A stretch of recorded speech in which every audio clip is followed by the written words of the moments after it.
Rose brings back the Poppycock Report with Wayne McCroy, exclusively on Wayne's Rockfin channel. The first episode is going to be on Tuesday, January 3rd at 9 a.m. Eastern Standard Time. Poppycock! Poppycock!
Belief is the enemy of knowing. All right, man. Welcome to Crow 777 Radio. This is episode 465.5. Jason Lindgren, as always, and Athen Clemente, our Sidereal astrologer, returns. I think Athen's been here as much as any guest we've had. I'm about to list 8 episodes if you want to catch the back episodes. By the way, if you're logged in and you mouse over full episodes, there is a Find the Show link. On the left, you can search terms and numbers. On the right, you can search guest names. Here we go. Athen was here on 381, 349, 327, 287, 244, 202, 186, and finally 164. Some of the things Athen has projected long before the fact have been astonishing. The one that always sticks out in my mind was he predicted the launch of the Covidius Minimus shot to the day. I want to say it was December 14, but I didn't look. But the point is, whatever that day he predicted was the actual day it hit the local news in Rhode Island. I mean, it was spot on. And he did the prediction the summer before. So I'm always interested to have him. And there's so much we can learn about the Skyclock. Love having Athen on. Welcome, Jason. Oh, and a chilly good morning.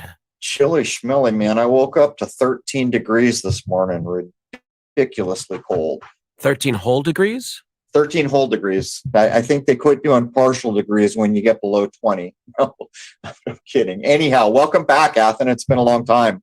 Hey, guys. It's great to be back. Thanks for having me. So you've kind of turned into, what did you call it, digital vagabond? You've been traveling the world for like years now. Yeah, it's been, a good solid 4 years. Yeah, digital nomad kind of thing. Yeah, so it's nice. You know, my wife's European, so we have access to some of the Europe. Right now we're in Mexico, taking it easy. We're going to head back to the UK after this. So just bounce around and stay traveling, you know. So you're totally living on the sidereal astrology work you do. I mean, other than what your wife might be doing, I mean. Yeah, absolutely. Yeah, it's my full-time job. That's what I exclusively do. Yep. So I think at this point we can declare that this is becoming a going concern. I mean, do you feel like it's gotten easier to make a living at this than it was maybe 5 years ago? Well, for me, yeah, because my business has been growing, you know, so I've been doing this for about 10 years now. And it gets easier, obviously, as I build more clients and more exposure and, you know, the website grows and things like that. But in terms of like collective stuff, yeah, I think it is. I think the more confusing things get and more difficult things get, I think people do turn to really like personal development stuff in general, but certainly astrology for that, you know, same reason, but also to just kind of make sense of things, you know. All right, before we get in here, and I'm going to do this again at the end of both hours, the beginning of both hours, tell people where they can get a hold of you. And so, you know, he does sidereal work. And basically the difference is there are systems for astrology that we've inherited. What Sidereal does is it looks at the sky that is actually above our head. There's no calculation away. And believe me, I am not poo-pooing tropical or any of the popular methods. I think all of them have stuff to teach. But from my personal point of view, I started having Athen on because I'm interested in viewing things with the sky we see. Athen, where can they find you? How can they contact you for your services? Yeah, so it's masteringthezodiac.com, Mastering the Zodiac. And that's the website. There's also a YouTube channel by the same name, and Facebook and all the other good stuff, of course, just for the exposure and community stuff. But there's weekly horoscopes. We have courses there, free videos, free resources, and a chart calculator. So if you haven't yet, I know a lot of your audience has already, but if you haven't yet, you can cast the chart for when you were born and see exactly where all the luminaries were when you were born. So that's essentially your natal chart.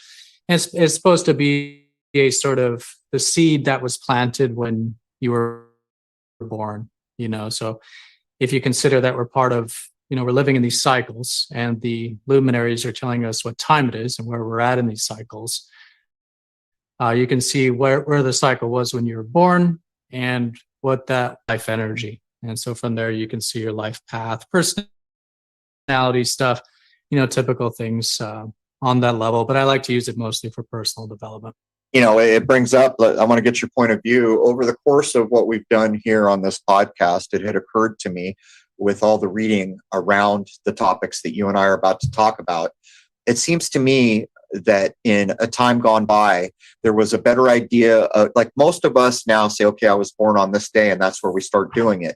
But don't you agree that there has to be some influence at the moment of conception, or the zygote, as I guess we've covered in legal episodes? Yeah, totally, 100%. If there was a way to get that day, then absolutely. The thing with the astrology, though, is it is dependent on time. So that's, why first breath, if you're born just a couple of minutes later, it will change your chart by quite a bit. So with the zygote method, like if you can figure out what day it is, then that's good enough, because then at least you'll see what all the signs are. What are all the, clusters, luminary clusters that the moving luminaries, what we call the planets, are in, right? And so you'll be able to at least get the signs, and also the configurations, or what's called the aspects between those luminaries, which can tell you quite a bit. The difficulty is getting that, of course. And from what I've figured out is it does have to do with figuring out when, like, the mother was essentially ovulating right after conception, or what would have been you to figure out that would be the zygote day. So let me offer an idea here. And since I'm a man in this lifetime anyhow, I've spoken with a lot of females in this lifetime, and I actually met some women who said they know the moment that they became pregnant. And I heard it once and I thought, wow, is that really possible? I've heard it a number of times now. So what I suspect is true is back pre kind of techie, we keep records of everything. I think women were more suited to have the intuition. And I would just put that out there, because for those who are going to start a family and be interested in the topics that we're talking about, and to me, the Skyclock is foundational to everything. Maybe there are women listening who will have that intuition, or learn enough to try to pinpoint so that they will know the day that they believe conception happened. It's just another piece of this. I mean, would you agree with me, Athen, as we move forward in time and we get better at these things, like probably we once were, to bring the alchemical idea would be at the zygote is the conception, so maybe the elements coming together, but that first breath that we're referencing, that's when the spirit enters the body for the first time. I mean, do you agree with that kind of a point of view? Yeah, that makes sense. Yeah, I go with it. Mm-hmm. The first breath thing, yeah. Yeah, so I would just put it out there. But anyhow, I've had a number of people tell me that things were coming. One that comes to mind is roughly 6-ish months before summer. I was told that the big monkeypox thing was going to hit in August. And sure as God made little green apples, August 1 hits the news in Rhode Island, local news. Lasts 3 days before it falls flat on its face. There were a number of predictions you made. There were three that really stood out. I'm sure Rose probably remembers better than I do. But here we are. We're not too far from the low point of the sun on December 21st. What do you find interesting about the end of 2022, or the things that you would zero in on? Yeah. So, like we were talking about in the last episode, I believe we met just at the tail end of 2021, if I'm recalling. And so we made some of these predictions, or, again, I don't even like to use the word really predictions, because what we're really seeing here is really just dealing in the realm of probabilities, basically where we're at in these cycles and what's most likely to happen, during these cycles. But then we get into the whole idea that maybe the elite, or whoever's pulling the strings here behind the scenes, maybe they use astrology, and they would use this form of astrology. And that could be why we're seeing those predictions, like for the vaccine, for example. Maybe they chose that day on purpose, right?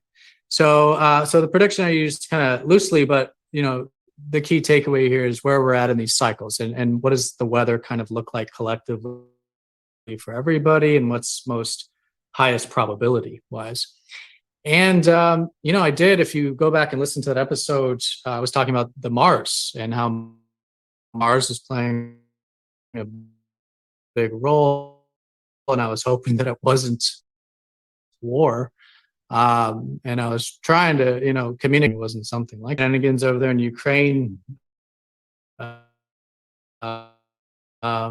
Started, in January with those Mars transits.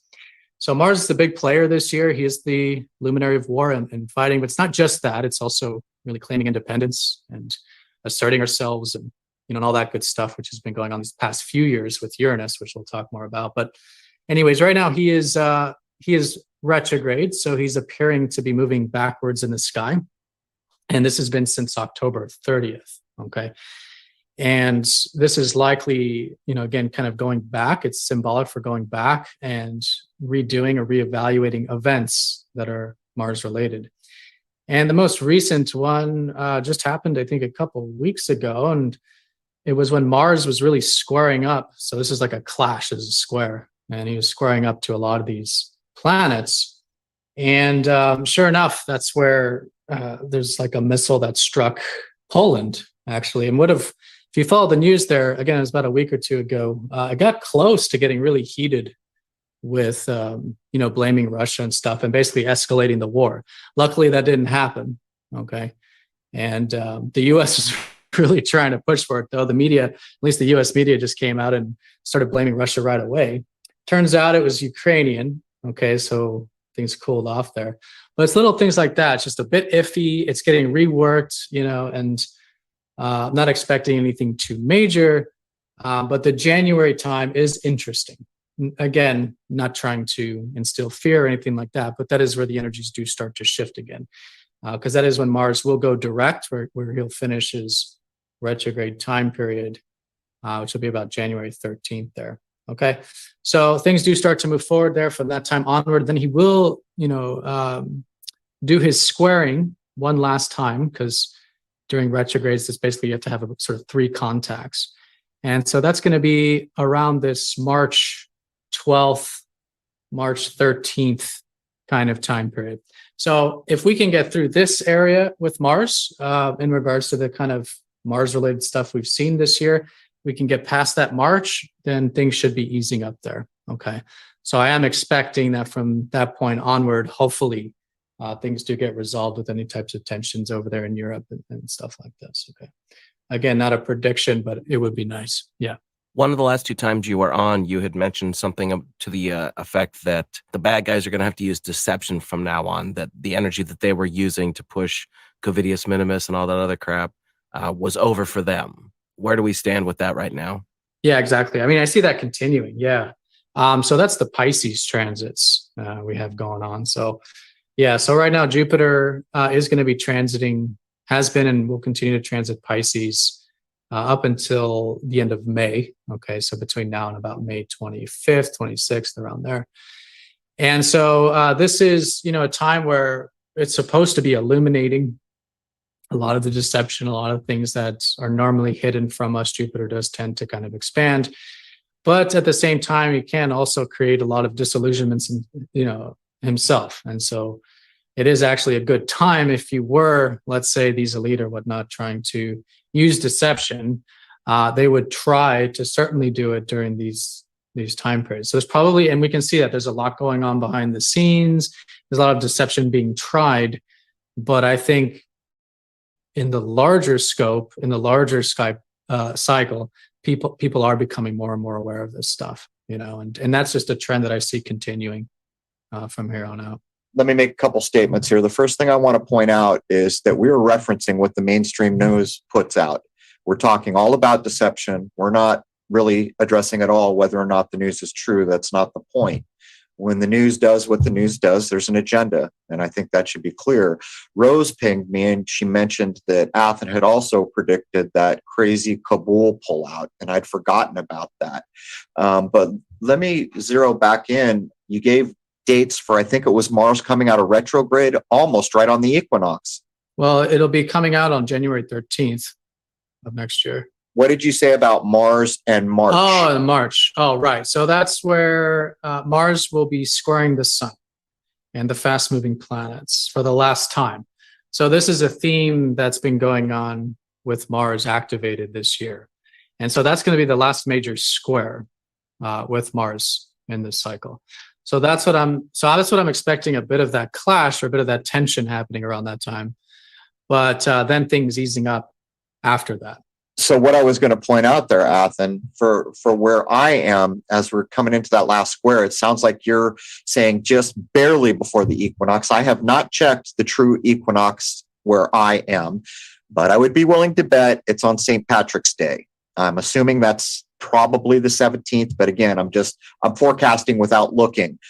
Isn't it interesting that you get that last square right before, I always view the equinoxes as a day of balance. It's a big marker. As a matter of fact, I'm just going to shut up. How do you view the influence of the equinox in spring?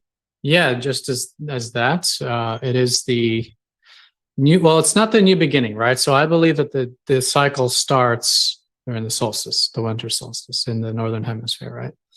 And so this is the start of the cycle. But the spring, this equinox is essentially when action starts, okay? So this would be akin to the first quarter moon, if we were to sort of compare it to a lunar cycle, which is the most action-oriented and forward-moving energy. And obviously we see that with spring and stuff. And speaking of war, just because it's on the mind, that's when like March, the idea of like the Roman Empire would go to war and stuff like this. So it is the real active oriented part of the cycle, but not necessarily the new beginning, because that's starting again at the lowest point of the cycle, right? So the solstice is more like the new moon energy. But that's what it is, moving things forward, action oriented, implementing whatever seeds were planted during the winter for us in the Northern Hemisphere. And so this is really the most important time, in my opinion, is the winter solstice, because it's spiritual. And everything that we are setting intentions with, everything that we're feeling, everything that we, are starting to develop, that's what comes to its first challenge or its first implementation during the spring. So important at that time to be spiritually attuned and feeling and setting these intentions. But spring is, certainly the time where I believe it gets implemented. I like the way you're describing it. The way that I try to talk about spring and my fascination with the equinoxes, because I don't feel like I know all that I could know about them, and I'm still learning, is that it's basically the largest release of energy that can't even be measured. The energy release is so large. Where I am in Rhode Island, in California, you see it, but not to the same degree that you see it here in Rhode Island. Everything turns green. Everything starts having babies. There's just all the sea life comes flooding back in, because the cold months are just about older. So it really is a huge energy release. Well, I would ask you, so if we were to think about the opposite equinox in September, would it be the wrapping up of energies, or how would you describe that one? Yeah, so that's seen by that third quarter moon. So that's where we've already had the harvest of, let's say, again, metaphorically, the summer, which is the highest energy and the highest momentum of the cycle, right? The strongest sun energy. And so then after that halfway point of the summer solstice, we then start to recede, obviously, and the energies start to die down. And so any shifts or any harvests that we made during the summer solstice is what starts to get developed and prolonged during the the autumnal equinox there. So that's another action-oriented phase. It's like third quarter, so it's the square energy again, but this time moving things forward from the summer solstice. And to really wrap things up, though, this is again to finalize the cycle. And then so between then and then the end, between then and the winter solstice again, wrapping things up. So I like to think of it as like it's the time to turn the harvest. Like, let's say if we use the analogy of grapes, okay, so it's a good time to start planting those seeds, I believe, as early as the winter. Then things actually start sprouting and moving forward in the spring, which would be in this analogy the grapevines. Then the summer is the full harvest of the grapes. So in that sense, autumn would be turning the grapes into wine, using that to prolong the harvest and and turn it into something that we can then utilize during the spiritual phase or the non-active phase of the winter months. Which is crazy because what you've said is of such an importance. It's biblical, right? That's what we're talking about. And you will find those who think in a high spiritual sense that the grape would be the spirit of the wine, of the grape is the wine. But I mean, since we've kind of outlined what it means from your point of view to talk about equinoxes, the spring, and you just addressed fall, let's quickly outline the two solstices. And I'll tell you my perception of it, and then you tell me your take on it. My perception of the equinox feels to me like I need a lot of work. I feel like I'm not quite knowing the magic. And in a way I do based on what I'm going to say, but I know I could know a lot more. Now, the solstices seem a lot more cut and dry to me. In June, when the sun is at the height of its power, when it passes that day, then what I'll just call, say, the day king, we'll call that the day king, is starting to lose its power the moment it goes past the high point of the sun. When we get down to the equinox, I would suggest that maybe the day king is handing his torch to the night king at that point. So then you go down to the low point of the sun, which is the winter solstice in December 21. And so the opposite thing, of course, happens the other way around. The night king will hand the torch to the day king around the spring equinox, this idea. But here's the main take on the solstices. To me, and I think I've witnessed this firsthand, even in myself, when you pass on, June 21-ish, the height of the power of the sun, it seems to me that human consciousness begins to fall off and spiritual endeavors begin to fall off. And they kind of get drowsy and go to sleep all the way down to the 21st of December, where that other winter solstice is. Do you agree with the way I've described that? Yeah, I think so. Yeah, exactly. That's a really good analogy with the torch. Yeah. So yeah, if we divided it up into, let's say, halves first, everything that's after the spring equinox and before the autumnal equinox would be the more outer consciousness stuff, right? So that's the outer world, outer consciousness, more yang energy. And then everything before the spring equinox and after the autumnal is the inner consciousness, right? And shining light into the inner world, which benefits more of spirituality, emotions, more of that inner world energy. And if we start to look at polarities, we could symbolize it that that second half, that summer half, let's call it, is more sun energy, like solar energy, right? More outer consciousness. And then the winter half being more moon energy, more inner consciousness. Because that's how we use it with astrology. These are, two luminaries that are almost perfectly the same size in the sky, which is very interesting, which represent two very fundamental parts of the self. In the astrology, we see that as like, everyone's heard their sun sign, but there's also, of course, your moon sign, and both are, equally important. But the sun is the outer consciousness part of the self, and the moon is the inner consciousness. So in terms of a yearly cycle collectively, yeah, I think that's exactly what it is. It's more of the outer consciousness in summertime, or the inner moon consciousness during the inner time. And then the transition would be the equinoxes, right? and when we're shifting from one state of consciousness to the next.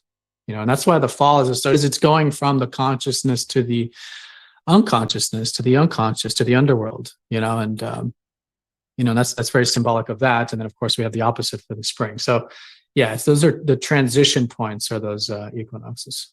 I think a critical part of what we often see missing in the way we think about what we're talking about is the moon is often like a side player.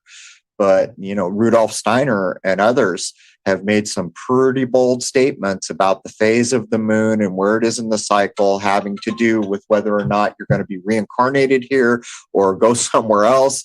Even the Christian mystics have said things like, when you get to that moment where the sky clock is exactly as it was when you drew your first spiritual breath, I don't know exactly how they discuss, it's been so long, it's like a recharger. You get your next year's information starts coming to you or something like that. But for the sake of this conversation, so the lay person can have an idea, if I'm going to think about the equinoxes and the solstices, this is how I think about it. The sun's going to hit the height of its power in June 21. What's weird about that is in most places, at least in the United States, it still gets hotter. So the sun's supposedly already hit the height of its power, but it keeps getting hotter to August. Just set that aside. What's actually happened is the days are going to start to shrink, right, when it's past that. So if you consider the equinox in fall as the day king handing his torch to the night king, then that starts to really give you some ways to think about things. And as you get down to the low point, as soon as you've gone by December 21-ish, usually December 21, the nights are going to start lengthening. And when you get up to that spring equinox, the night king is going to hand that torch back to the day king. In other words, on those equinoxes, equal day and night is occurring. So you see what it actually means. So from that point on, either the day will start having more than the night or having less, depending on the equinox. Is that a good way for lay people to think about the basic division of a year? Yeah, absolutely. Absolutely. I wish that was talked about more, but yeah, and that brings up a good, analogy of the night as well, because the night is the inner consciousness, right? So we go into our dream space, and that's what I'm talking about here in the inner consciousness sense, So yeah, you can akin it to night and day, and that's winter half, let's say, is it's the night time of the year, and it's supposed to be resting, it's supposed to be internal, it's supposed to be spiritual. And we see that, of course, through nature, hibernation, all kinds of stuff, right? So, yeah, treating it as such is so important, like aligning, and, I've talked about this a lot. We've talked about this a lot on your shows, aligning with nature. And I think that goes back to just being more in touch with our bodies, right? So all in all, I think we've gotten so disconnected from nature and so disconnected from our bodies as well. And I think if we were more connected to all of this, then we'd be able to pick up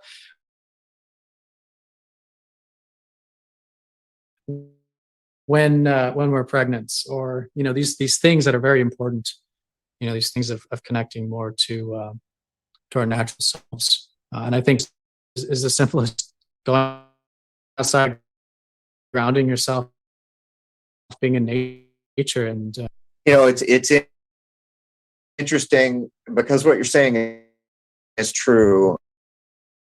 I too agree that the detachment from the truths that we find in nature is our adult, all kinds of things that a grown adult mind in tune. This is what the clock change is about, right? So the clock changes happen right at those equinoxes. Why are they doing that? Well, they're breaking you out of the cycle of time that you would now have for your whole life settled into and have a better chance to think. But if you considered putting a circle, which represents the zodiac, and at the top of that circle was the high point of the sun in June, at the bottom of that circle was the low point of the sun in December. If you drew a line horizontal to the equinoxes, the bottom half of that circle would be nighttime.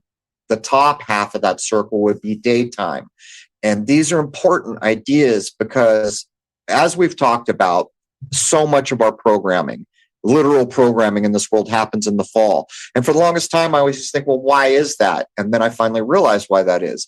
Because we're starting to go to sleep a little bit, and our spiritual concerns are going to sleep as we pass June, mid-June. And it happens all the way down to December. So what they're doing is they're introducing their agenda about midway.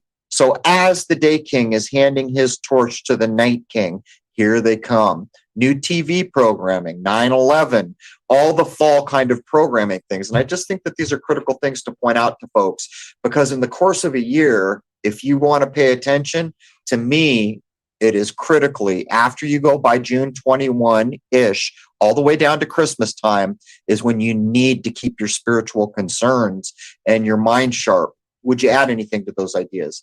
No, that was beautifully said. I couldn't have said that better. Exactly. That's what we see is again, I believe the elites or whatever, are using these cycles. They're using the astrology, I believe, as well. And that's when we're all most susceptible. Would be particularly, I would say, the transition times for sure. So the summer into the winter, autumn time.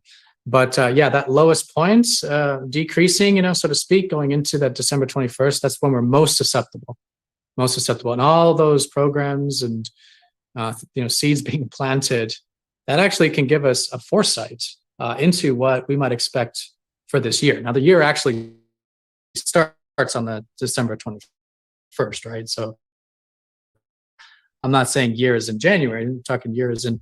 From that winter solstice onward, we can get a really good idea of perhaps what is being planted, or if it's intentional, what intentions are being set, for the collective during that time, based on, like you're saying, the programming, the media, all this stuff, and get a good idea of what's coming up. I've noticed that with the what do you call it, the Covidius, thing. I've seen Covidius minimus. It's a good one. Yeah, so I've seen it with that. I've seen it with all kinds of stuff. It all really starts approaching that December time, December 21st. And you can start to, not even using astrology, you can just start to make forecasts if you want, based on what you're seeing in the media and what's being programmed, what seeds are being planted. Because I think that's when they do that, and they're really messing with people's perceptions. And I couldn't agree more with the statement that it's so important for us to be aware of our own perceptions. Our own beliefs as well, just, our own beliefs about life, and maintain our own. Obviously, everyone has their own beliefs, their own perspectives, but we want to make sure that we're not absorbing them. And that brings up a really good point too, that if you consider this like daylight savings, it's almost like the whole system is set up to keep us awake, but awake is in the outer world awake. Not awake as in the inner world, work your butt off, stay busy, only sleep a few hours, like work and focus so much on the material world and all this, that our bodies and our soul will need to rest. And so what's likely happening is, just like if you force anything to be busy all the time, they're just going to go into a stupor. They're going to go into a receptive state. And then what ends up happening is they're like awake and dreaming, because they have to sleep. And I'm talking, kind of like a spiritual metaphor here. We have to sleep. And if we're always plugged in with the daylight savings, if we have no real winter and we're just go, go, go and all this, then we end up living a life that's like, an waking dream. And that there's nothing more susceptible than that, because we're not as conscious as we would be had we rested and used that time of the year, let's say, to recharge. Spiritually. So I had a big epiphany as they did the clock change. So when they do it in California, it bothers me. Actually, it bothers me every time. It really does bother me. And as I look back through my life, I realized it bothered me before I was recognizing that I was being bothered by it. And what they're doing is they're pulling you out of the cycle of time. But here in Rhode Island, where it's going to be cold and there's going to be winter, I had an epiphany about what the fall time change actually does to you. It puts your waking hours into far more darkness. Consider this. They jack the clock. So now if you sleep into 6 or 7 or 8 or whatever time you can sleep to before you got to get up to go to work because you're exhausted from work the day before, you're sleeping through the first little bit of daylight. Since in the winter months, there will be fewer hours of daylight, what they've done is they've pushed sunset back to 4:30. Most people work right up to that or right beyond that. So the effect of what they've actually done is they've reduced the amount of sunlight that a human being can experience at that period of time. So if I was going to consider the programming that they've actually done, they've created a physical condition. It's not just that it's inconvenient. It's not just that you've been pulled out of cycles of time, but for that portion of the year, because of the way we work and do things now, you are physically going to experience a bare minimum of sunlight, which is already at a bare minimum. And the other thing I would point out is you could actually, from now on, this is what I do. I think of the fall equinox as the beginning of the rule of the Night King. I think of the spring equinox as the beginning of the rule of the Day King. And that's just a general breakdown. But I mean, think about it, Athen. I know you've probably come across the idea, like Jason and I talked about this, and he's all, well, that just means that we're back to the right time we should have been. And the more I thought about that, I thought, I don't think that's right. I'm not sure if that's right, because in all the ancient texts, and I'm sure you've run into it, Athen, they would always mark sunrise at 6 a.m. So think about the difference between sunrise being at this time of the year, 6 a.m., and as the clock changes, later sunrise will be at some other time, not 6 a.m. In the older way, sunrise was always 6 a.m., I think. You see the difference there? So one of them is locked to what the sun is actually doing, and the clock adjusts to the sun. The way we're doing it, the sun adjusts to the clocks, which is kind of backwards. I don't know. Did I lay that down very well? Do you even know what I'm trying to express? Yeah, I think so. Yeah, that we were, living more in accordance with nature before, but yeah, that it was more of us adapting to the seasons versus us trying to clash with the seasons, make our own system and try to make the seasons conform to us. That's dangerous. Anytime, there's nothing wrong with, technology and making our lives better, but the second technology conflicts with nature, that's where we really start to run into issues. And, and that's the big, issue I have too with like tropical, for example. Again, I still think it's accurate in its own way, but it's trying to shape a natural thing into a man-made thing. And taking away from the nature as a result, so the visible sky in that sense. But really with anything, I think it's good to use technology if it's in accordance with nature. But the second that we start to try to make nature conform to us, I think that's where we see the biggest disasters, the biggest problems. And I think that calendar is probably a really good example of that, especially this Gregorian calendar, which is completely removing us from not only the seasons, but it's the lunar cycle as well, 12 instead of 13. We've talked about that before. There's actually 13 lunar months, starting in January. Why is it then? All kinds of stuff. But anything that gets us closer to the nature, and it's a system around that, because we do need technology. We do need systems to make our lives better as humans.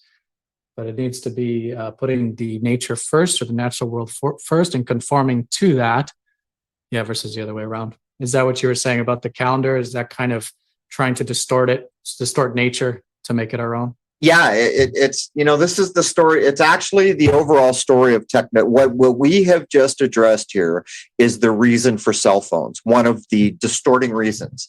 So we have these people who have a lot of power in this world, but they can never be gods of this world. And this is provably knowable by saying, okay, guy in charge, make me a fish. Can't do it. Can't do it. Can't be a god of this place. Only God can be god of a place, because somehow God made a fish or a tree or anything, or this perfect system from our point of view that we're talking about. So what they've said about doing is creating a technological world that separates us. So in the same way, when I look at my cell phone, it says, oh, it's 12 noon. Well, I know better. No, it's not. It's not 12 noon till the sun hits its apex for that day. That is noon. Whatever number you want to assign to it, that is noon. In the real world, in God's creation, that is noon. So this technology keeps pulling us. And when you see the time shift, that's a technological nonsense. They used to say we're doing this to save daylight. Well, I got news for you jokers. You can't put daylight in a bottle. No one's saving anything here. And we all know it. You can call it daylight savings or whatever BS name you want to give it. The truth of what's going on is, for some reason, you decided to jack up the clock an hour. So when we go for the truth of what's actually been done, the first thing that's easy to recognize is, had I lived my whole life without our artificial clock pulling me out of time, and all of a sudden tomorrow I don't get up at the same time, or do I go to bed at the same time? It will be an hour different on both sides of my day. It kills what probably most people would refer to as the circadian rhythm. Had I lived my whole life in string with the circadian rhythm, think of all the innate abilities and comprehensions that I might have from the truths of nature. So we can see that reason for doing what they've done. But like I said, I am completely firmly under the assumption now that when it happens in the fall, since we know all the programming comes in the fall, since we know that spiritual minds, spiritual intents have fallen off since midsummer for most people, what they've done is they've forced you to live a day in max darkness. Or better way to say that, they have forced you to live a month or two, and actually it's a little over a month, in the maximum amount without sunlight as possible. That's, I guess, what I was saying. And I was trying to do, I don't know if you know off the top of your head, do you know how many hours of daylight is in the longest day and the shortest day? I'm trying to look it up. I can't find it easily. And there must be a reason why that's not easily searchable. No, I don't. Not off the top of my head. No. You'll find up to 12 hours of bright sunshine per day in summer. Well, we know at the equinoxes, right? There's 24 point something hours in a day. So at the equinoxes, you're getting 12 hours to the second of daylight and 12 hours of night. So in May and July, Nevada sees an impressive 13 hours. But I mean, as you begin to see what it actually means to jack with the clock, I think it becomes apparent. But what I noticed is the shortest days, there's really not, I mean, it's under 8 hours. I think it's 7 hours something. I just can't find it to look up. But anyhow, we're getting a little off track here. Jason, do you want to bring up anything with Athen? Something did occur to me. Donald Trump announced his candidacy again for the 2024 election on Tuesday night. Was there anything relevant that he chose that day? Yeah, so that's what we're talking about with the Mars. Okay, so Mars we were talking about as both the war and also the independence side of things. So that's what shifted, right? So it was on one hand, hopefully, luckily nothing got out of hand there in Ukraine. But the other thing was, we saw, the whole Twitter thing and Elon Musk and all this stuff really has been these past couple of weeks. And that was a shifting time with Mars. Again, the planet of independence, assertiveness, leading, taking initiative with things. This is what's going on. And so this is so what we just saw here, these past couple of weeks is a good sneak peek, let's say, of what, again, the January shifts will be once Mars goes direct, January 13th and onwards. And then that March time we're talking about when Mars finalizes the squares of this cycle, right? So it's two fronts. So one is the global thing where it's maybe some fighting and stuff like this going on, but also within countries. And I think the US is a good example of that one these past couple of weeks here. So Jason, keep going. I mean, I didn't even know what you said was true because I'm so blind to the news. What else? Well, huge revelation last night for people who care about these kinds of things. The CEO of Disney was seemingly out of the blue kicked out of his position, and the previous CEO, Bob Iger, has been put back in his place. Anything crazy with that? Not that I can think of, but I do know that, and this is something I think we talked about like a couple of years ago.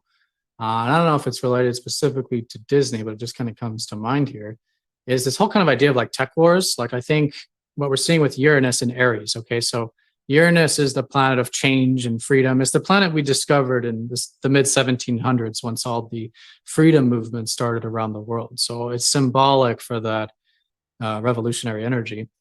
So Uranus has been in Aries for a few years now. And that's why we've seen a lot of these protests and stuff like this we've talked about in previous episodes too. But one thing that I hadn't really seen come to fruition up until just recently, though, is what I was kind of seeing as like a tech war kind of a thing, because you have Uranus, which is technology, revolution, change, also rules technology, anything made of electricity. And it's in that fiery Mars Aries, has been for these past few years. And so this is something I wanted to talk about the shifts in 2024, because we are coming up to some very important shifts collectively, which is basically when these very slow moving luminaries like Uranus are changing sign. Okay, they start to go in front of a different luminary cluster. And so in this case, it's usually quite significant when they do. And it's two really important ones. And there's only really three that are, the biggest ones, and that's your Uranus, Neptune, and Pluto. And so 2 out of 3 of those are changing 2024 and 2025. So one of them is Uranus. And so Uranus is going to leave and finalize that fiery Aries energy. So that usually means some sort of culmination of this. Whatever's going to happen with, again, this individuality, this, in this case, maybe, the clashing that we might be seeing within corporations or tech companies and things like this will probably be at its apex, at its highest point. And if we can't get over that point with any global conflicts, I'll be feeling much more comfortable as well, because, again, this is can be kind of an erratic energy there for that fiery stuff. But he does go into Taurus, which we'll talk more about. But the point here is that between now and then, it's good for this, healthy change, healthy revolution. And I think we'll probably see it a lot within corporations as well. And I would say specifically in the tech side of things, a lot of fighting and clashing, which hopefully will eventually lead to, again, more freedom for everybody versus censorship and things like that. And I'm confident that it's going to be more on that sort of level. So I don't know exactly why the shifts with Disney happened or anything like that, but I'm sure it has a lot to do with what Disney has wanted and what a lot of these other corporations have wanted is probably not panning out the way they wanted. And now, we were talking too, I think before, during the Covidius thing is, that I was optimistic that, I saw so many positive movements and healthy protests and the world really like waking up way more than I thought they were prior, which honestly, I believe prevented like a serious lockdown of like passports or whatever craziness, which it could still be, they're going to, but I think they moved too quickly, they moved too fast to rush this stuff forward, and it backfired. And I think we're seeing that across the board in governments and corporations. And again, it's really this season for this. Skews the human mind into falling for things like this. I would submit that a mind more in tune with the things we're talking about, the real cycles of the truths of nature, what the sun is doing, not what your cell phone is telling you. These are the people that are less fuelable. But I've got to ask, Jason, was this Disney CEO one of the dudes that flopped seats at the end of 2019? I kind of thought I remembered Disney was one of those 200 plus. Actually, it was over 1,200 or 1,300. But if that is true, that starts to look like a fail just from my limited perception. So in February of 2020, out of the blue, Bob Iger, who had been the CEO of Disney for years, just said, okay, I'm stepping down, bye. And this guy, Bob Chapek, who I think was in charge of the parks before that, like he had another CEO position, but not the top CEO position. Well, Disney just had a very bad a quarter, I guess is what they call it. And just everything has been going wrong. They challenged the Florida governor over a bunch of stuff that they shouldn't have. And they're just not doing very well right now from a financial aspect. And last night, there's just this breaking news that Bob Iger was taking back over. And that was that. So sad for poor Disney. I hate to see them struggle so. Oh, I know. Mm-hmm. Yeah, I'm being facetious, everybody. We're almost to the top of the hour, so I want to close hour one with some overarching ideas, Athen, to hopefully help people to think about the truths that nature gives us, which are constantly being swept under the rug by technological living, which is actually a lie, if you want to be honest about it. It's a hack. It's what it is. It's a pale shadow of the real deal, and we act like it's not. So let's consider this. You could look at the two equinoxes. So in March and September, everybody's aware of those equinoxes. They're going to jack the clock up, but you could look at those times as the idea of equality. You could look at that actual day on either side. There are two of them a year where neither the Sun King nor the Night King rules. They are equal in their power for that day for a very short period of time.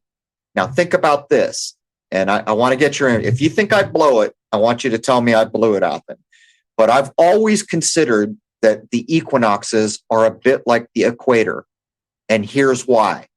At the equator, the supposed tilt of the Earth's axis, which I don't accept, has a minimal effect on daylight hours.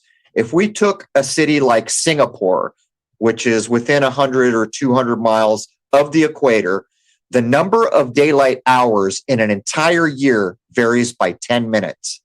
So if we took a town exactly on the equator, there would be no time shift at all. In other words, their winter months would not be any darker than their summer months. It would be like an equinox every day, to give you a way to think about it. Now, when you get to higher latitudes, like maybe Scotland, the difference is something like 12 hours between midwinter and midsummer. The difference would be the long periods of darkness in winter would be 18 hours-ish of daylight in midsummer and only 6.5 hours in midwinter. Those are at northern climes. Now, when we come back to the idea of balance and equality with everything I just told you, and this is, I want to see if you can poke a hole in anything I just said. And if you can, I hope you'll tell me. If we had a golden age, like we have read about in the ancient texts, like things from the Kali Yuga, wouldn't that pretty much mean that every day is an equinox? Wouldn't that pretty much mean that for everywhere in the world, it would be the equivalent of living on the equator? So those were some bold statements, Athen. Do you take issue with it?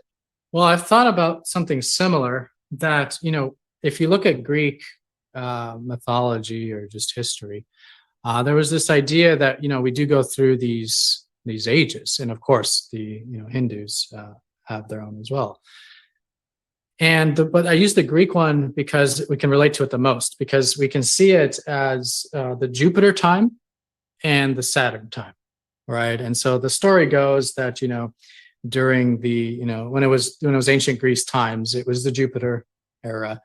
And so things were more higher consciousness and, more Jupiterian. So Jupiter there's more expansion, it's more light energy, okay, basically.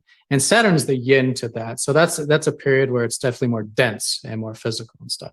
I believe we're in a Saturn part of the cycle. And these yugas, like let's say, because these cycles go very large, so if we really take into account what they call, the precession, but, essentially every roughly 2,700 years, we go into a new zodiac sign for that era. So that would be a new age, basically. That's where we get the idea of like the age of Aquarius and the age of Pisces and all those. So yeah, it's very possible that within probably the largest cycle that we just start like tripping out, like in the highest consciousness state. If you believe in like, I don't know, higher dimensions or higher consciousness and like having these experiences that, maybe those of us now might find through psychedelics or other plant medicines or something like this. I've honestly thought that there's certain time periods where it's just higher consciousness and it might be sun all the time in a sense. I don't know what's literally going on in the physical world, but in terms of our consciousness, yeah, absolutely. I think there's eras where they become very dense, like they've been recently, I believe, and times where it's very elevated, where it's like we're tripping. And it's like living in a higher frequency, especially if you consider a lot of what we're finding out with, about the human brain and it being more like a radio and stuff like that. So for me, it's more on the consciousness side of things. It's more of like what frequency our brains are attuned to, what frequency is our consciousness attuned to. What's physically going on in the world, I couldn't say. The scientific part of me is just like, well, everything's obviously going to stay consistent in the physical world, but that doesn't necessarily mean that that's how we're going to perceive it or experience it. So, but that goes down a huge rabbit hole of how much does our consciousness actually influence our physical world and all this. But my guess is that things remain static physically, these cycles, these seasons, and that's why the Saturn age is about these elite trying to keep us here in this physical world and so caught up into the physical world because we're losing that higher state and the higher consciousness. And it's all, it's all very static. But, there's times where I think it's much easier to tune that radio into higher frequencies and we could perceive that. Yeah.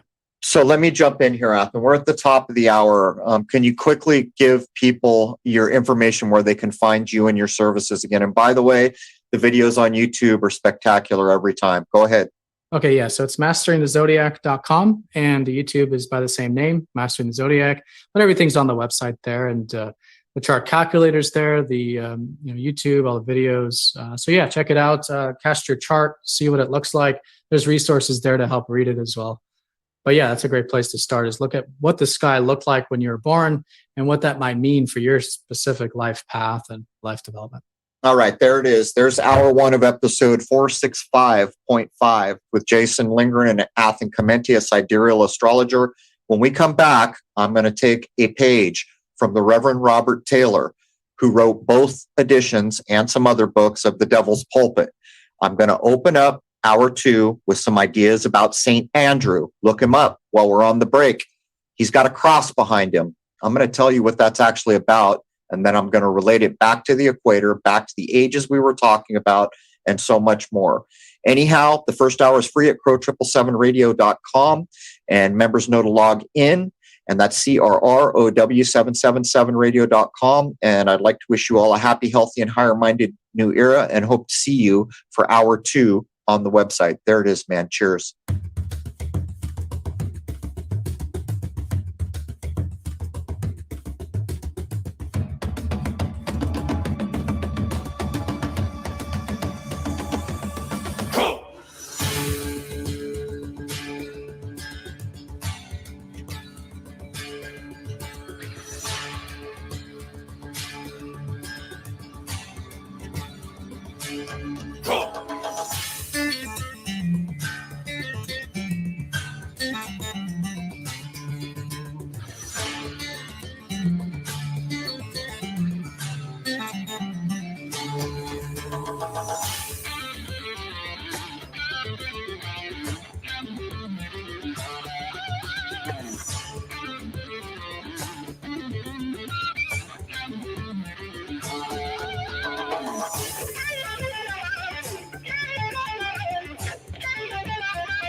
Belief is the enemy of knowing.